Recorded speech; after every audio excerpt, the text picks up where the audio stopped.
Marie est-elle une enveloppe comme l'estiment les chrétiens évangéliques? Telle est la question à laquelle je veux tenter de répondre ce jour. Chers abonnés, bonjour à chacun, bonjour à tous. Est-ce que Marie est une enveloppe? Nos frères évangéliques estiment que Marie est une enveloppe et que son nom n'est pas mentionné plusieurs fois dans la Bible. Au pied de la croix, après cela, ça s'est arrêté. Alors, mais la question à se poser est de savoir si la multiplication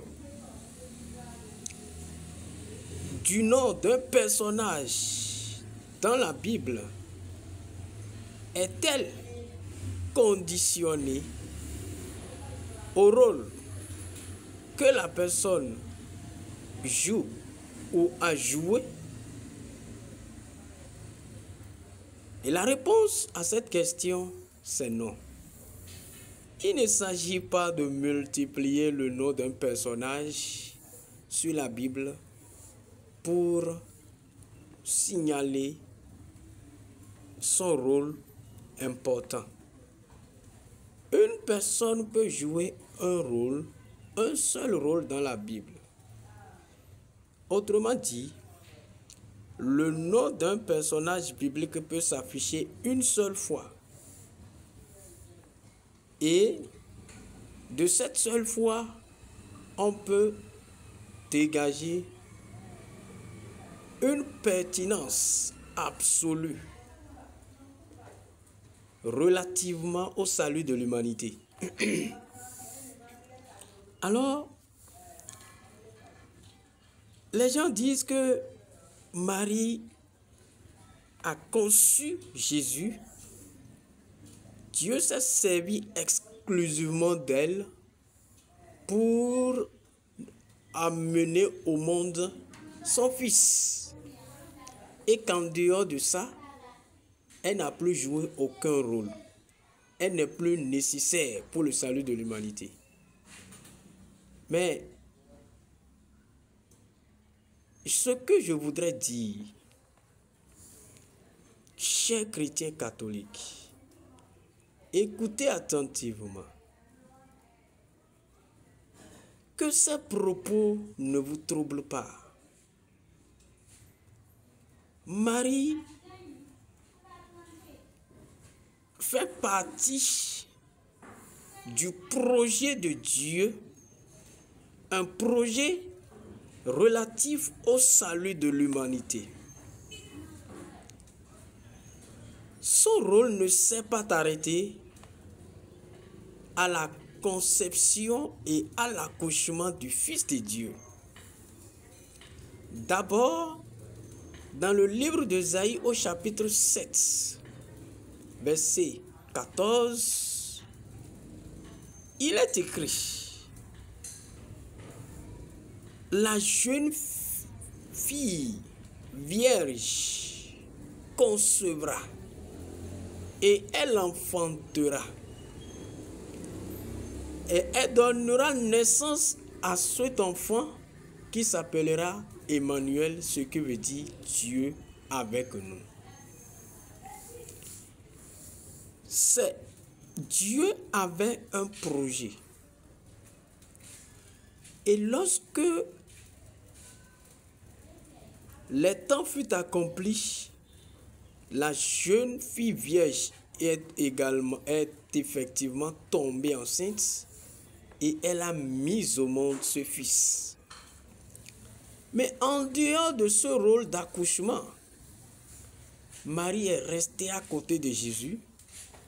Elle l'a élevé dans les douleurs, dans les souffrances, tout ce qu'une mère peut endurer pour supporter les caprices de son enfant. Marie a subi tout cela.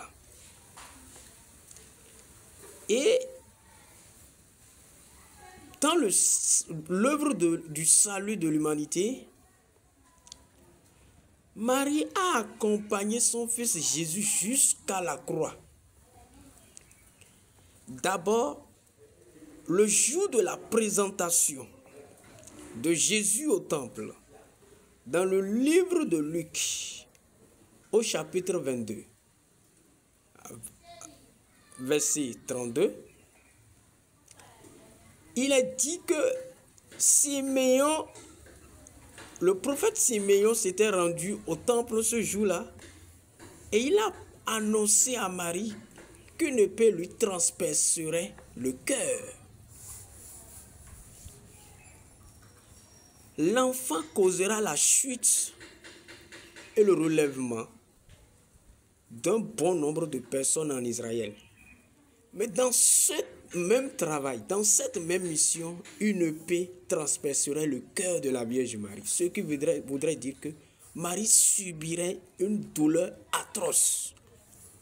Elle l'a subi. Physiquement, Marie n'a pas été maltraitée comme on a maltraité son fils. Mais elle est restée là pour soutenir son fils jusqu'au bout, jusqu'au pied de la croix.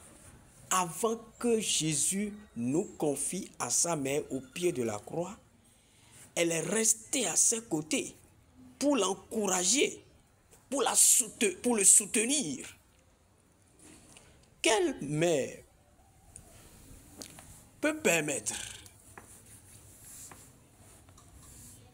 que son fils, même son fils criminel, subisse une douleur, une souffrance quelconque?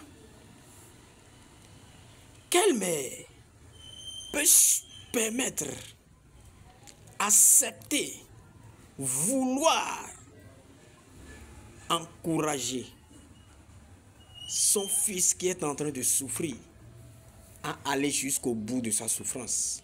Marie l'a fait. Si elle aurait été une mère comme n'importe quelle mère, elle dirait à son fils de ne pas subir cette souffrance parce que son fils avait le choix. Il pouvait toutefois refuser, mais par obéissance, par soumission à son père, il a accepté. Donc Marie également pouvait déconseiller cela à son père, à son fils, mais elle ne l'a pas fait. Elle l'a au contraire encouragé à subir cela et à aller jusqu'au bout. Même si tu avais reçu de la part de Dieu que ton enfant subirait une douleur quelconque, je suis sûr que tu n'accepterais pas. Tu dirais que c'est Satan qui est en train de parler et que ce n'est pas Dieu. Oui, tu ne peux pas accepter cela. Mais Marie l'a accepté. Elle a supporté. Elle a subi jusqu'au moment de la crucifixion. Marie n'est pas une enveloppe.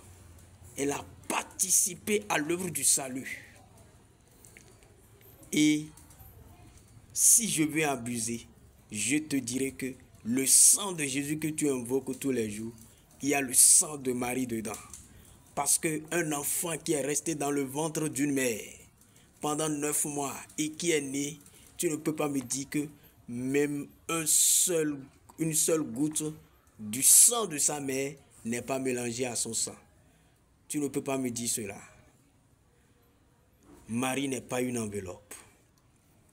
Marie a participé à l'œuvre du salut, de la conception de Jésus à sa crucifixion sur la croix, à son enterrement, oui, et à sa résurrection. Et au pied de la croix, Jésus était là. Et après la résurrection de Jésus, au cénacle, Marie était là avec son fils, avec les disciples. Et Marie fait partie de ceux que Jésus a envoyés en mission parce qu'elle était au cénacle avec eux. Elle avait aussi reçu le Saint-Esprit. Elle a reçu la mission d'apôtre. Marie n'est pas une enveloppe. Que Dieu vous bénisse.